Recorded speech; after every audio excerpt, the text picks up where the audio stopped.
Hi everyone, in front of me I've got a OnePlus Nord CE5 and let me share with you how to change video resolution on this device.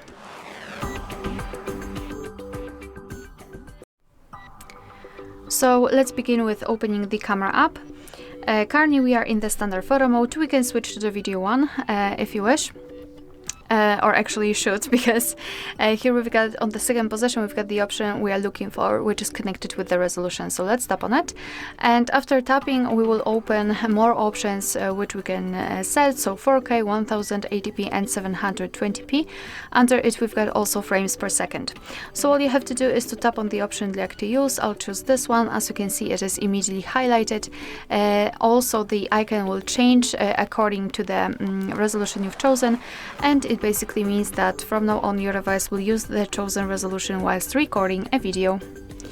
Alright, so that will be all. Thank you so much for watching. Please hit the subscribe button and leave the thumbs up.